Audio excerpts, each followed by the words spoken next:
On va voir maintenant le dernier cas de puissance de n. Donc là, on a limite de 2 puissance n moins 3 puissance n. Donc plus l'infini moins l'infini. Donc si on est bloqué dans une expression, ce que je dis souvent, on factorise par le plus grand terme. C'est un peu comme quand on avait les soustractions de polynômes.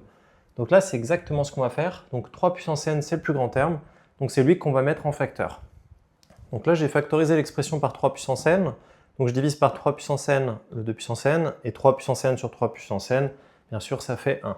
On a déjà vu, quand il y a la même puissance en haut et en bas, on peut créer une grande parenthèse. Donc là, on a une grande parenthèse, 2 tiers à la puissance n. Donc ce qui est vraiment pratique, tu vois, c'est que là, le 2 puissance n divisé par 3 puissance n, ça fait apparaître une base qui est comprise entre moins 1 et 1.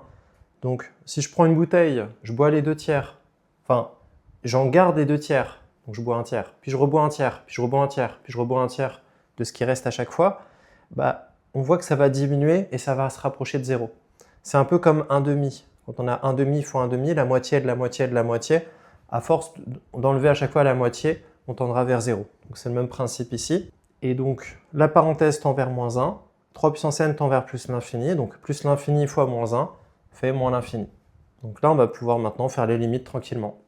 Voilà, donc 2 tiers puissance n, c'est compris entre... Enfin, 2 tiers, c'est compris entre moins 1 et 1, donc 2 tiers puissance n, ça tend vers 0.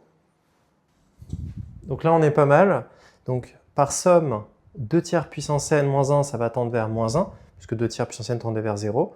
Et par produit, 3 puissance n, bon, j'ai pas étudié sa limite, mais 3 puissance n, ça tendait vers plus l'infini. Donc par produit, le tout tend vers moins l'infini. Donc c'était un peu plus simple, donc juste penser à bien factoriser pour s'en sortir. Allez, abonne-toi, et on se retrouve dans la prochaine vidéo.